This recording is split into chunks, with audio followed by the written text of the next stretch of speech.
From the Evening Standard in London, this is The Leader. Evening Standard, it's your Evening Standard.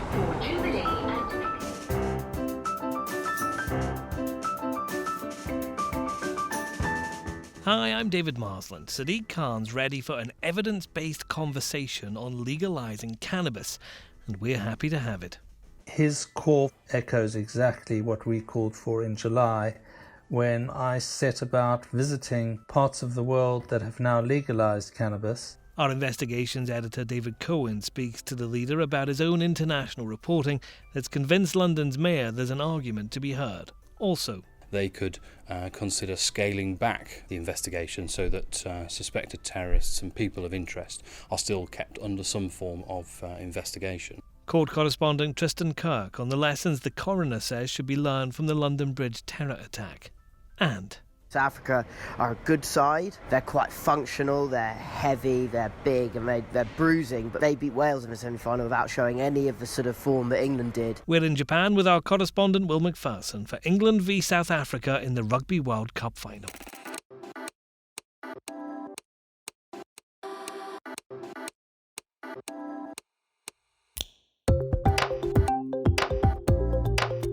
Taken from the Evening Standard's editorial column, this is The Leader. For the whole thing, pick up the newspaper or head to standard.co.uk/comment. In a moment, Sadiq Khan's U-turn on talking about cannabis legislation.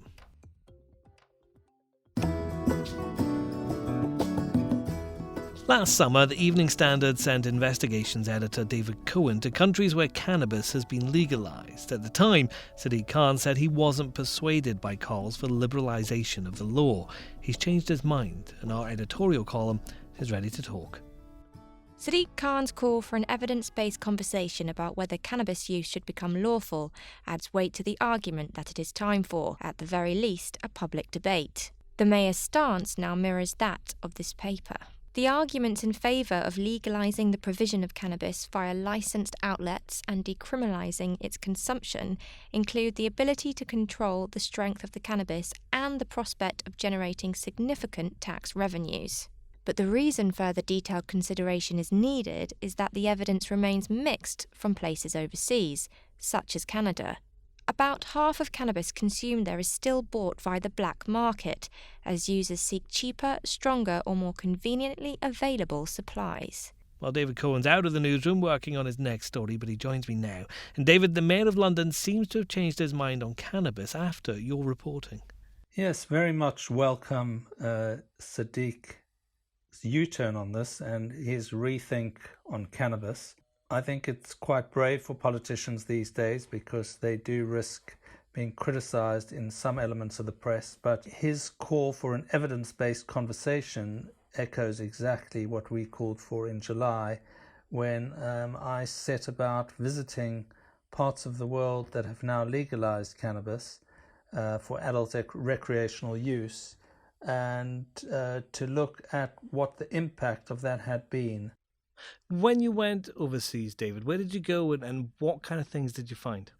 Well, I went to Colorado, which was the first state in the US to legalize around about 2012 or so. And then I went to California and then also to Canada, which is the first Western country to legalize and did so in October last year.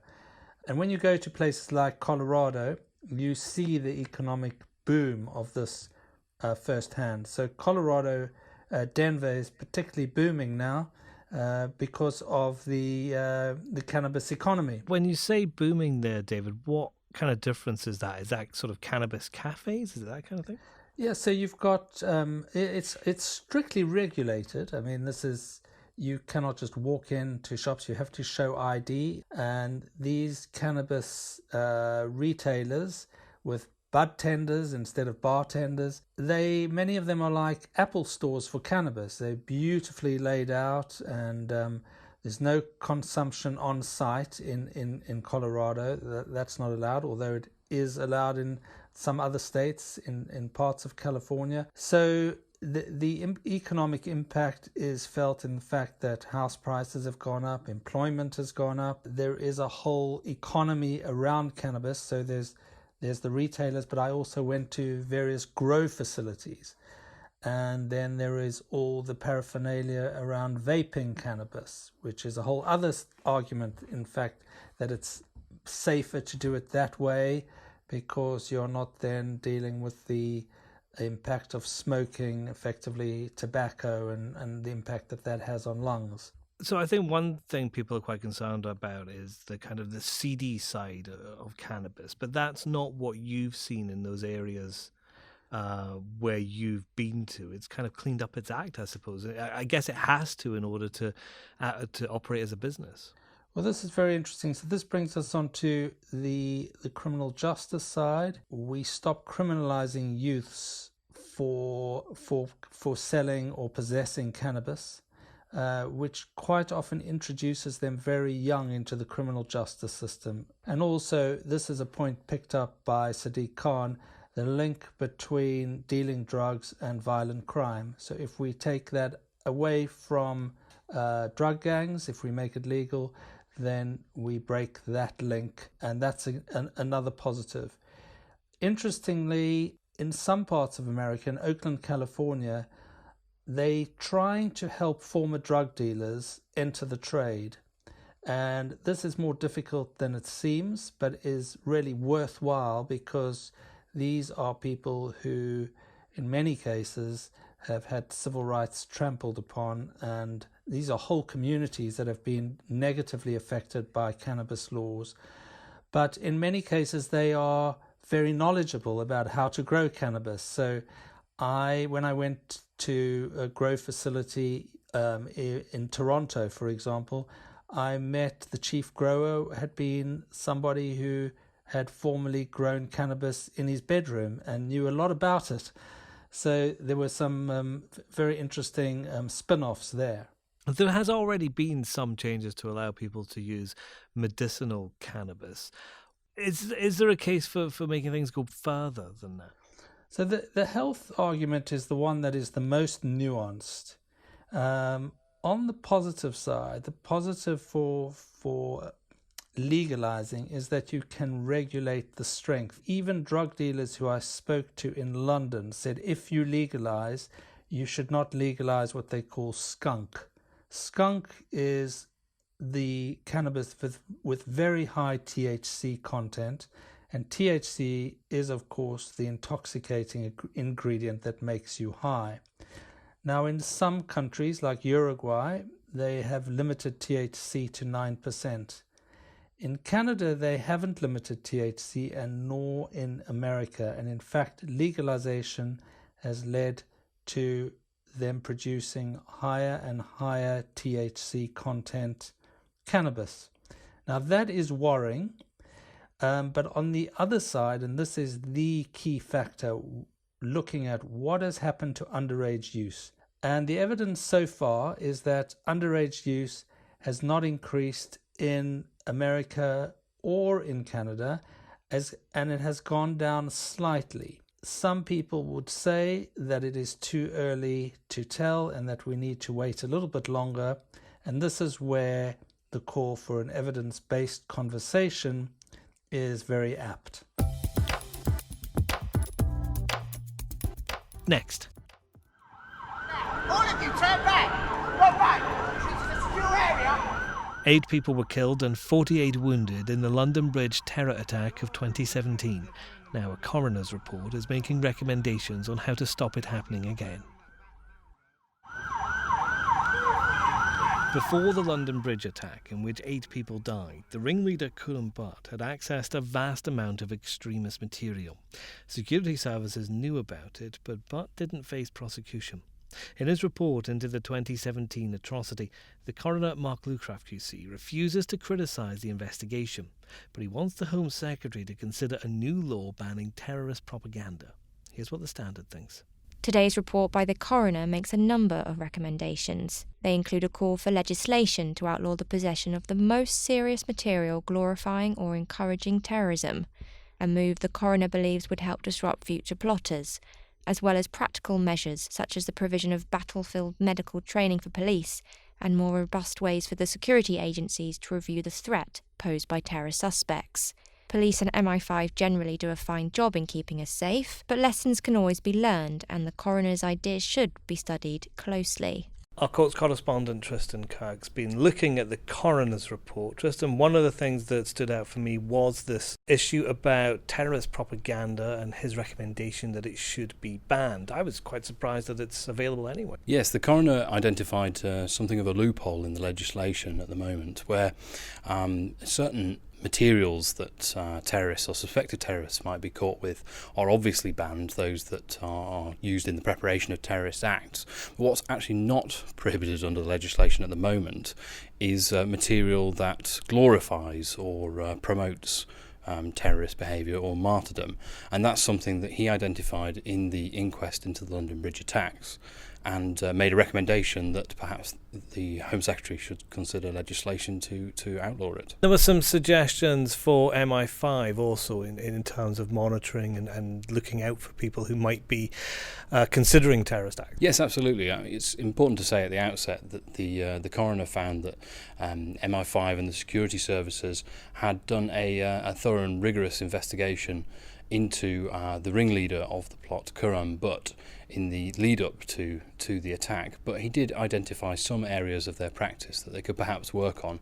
One of the areas that he suggested was that they have a lot of suspects under investigation at any one time, and so investigations can sometimes move from being active to being suspended, and he suggested that perhaps instead of suspending an investigation, as happened twice in the case of Butt, they could consider scaling back the investigation so that suspected terrorists and people of interest are still kept under some form of investigation. It must be incredibly difficult to prevent an attack like this from happening again, and in particular at this time when the US has been warned of reprisal attacks following the death of al-Baghdadi, the IS leader.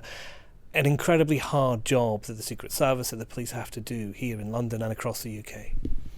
Yes, it was a striking part of the coroner's report where he said boldly and chillingly that it's likely that something like London Bridge would happen again in the future, and that the police and the security services would again find themselves dealing with something very similar.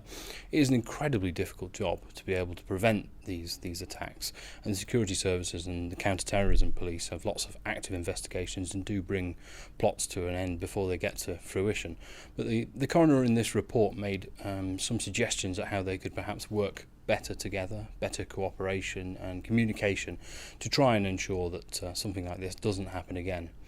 But unfortunately, it's a reality for Londoners and for other cities around the world that Islamic terrorism particularly is a threat that we all have to be vigilant about, and the police and the security services in particular. Now,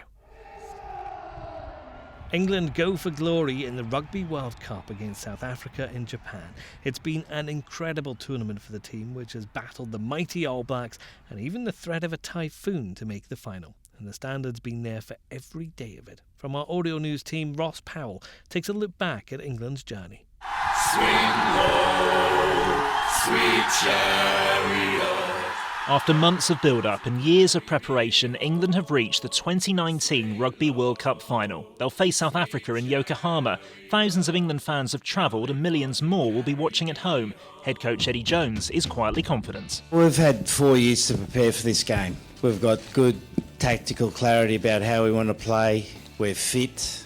We're enjoying the tournament. The only sadness is the tournament's going to end. England captain Owen Farrell is also keeping a lid on the nerves. We need to build up as we had done every other week. As Eddie said, we're nice and calm and relaxed at the minute. We've done all the preparation in terms of on-field stuff. We'll make sure the mental side of it builds up from now. England go into the final having not lost a single match at the tournament, having achieved stunning victories over Australia and New Zealand in the knockout stages. The Evening Standard's rugby correspondent, Will McPhearson, has been following the tournament in Japan and thinks England are peaking at just the right time. They pulled off an absolutely sensational performance against the All Blacks in the semi-final. One of their greatest performances in English rugby history, and by beating the All Blacks, who are they've won the last 2 World Cups, and they're sort of this great dynasty of a team. By beating them, and not just beating them in serious style, England they became the outright favourites. Well, to win their first World Cup since 2003, England will need to get past a tough and physical opponent in South Africa. But our correspondent doesn't think the Springboks have anything in their locker that England can't cope with. South Africa are a good side. They're quite functional, they're heavy, they're big, and they're bruising, but they're not.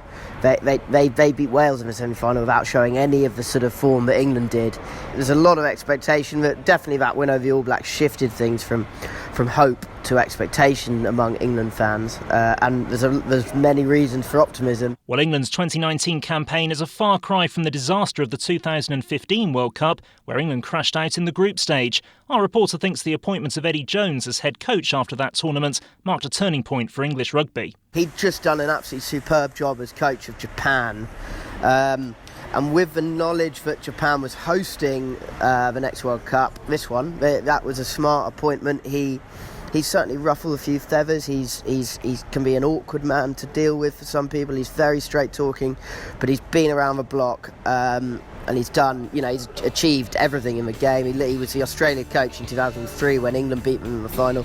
He was involved in the South Africa setup when they won the World Cup in 2007, and he took Japan to their greatest ever win in 2015 over South Africa. The Evening Standard will have all the latest coverage and reaction to the World Cup final online and in the paper.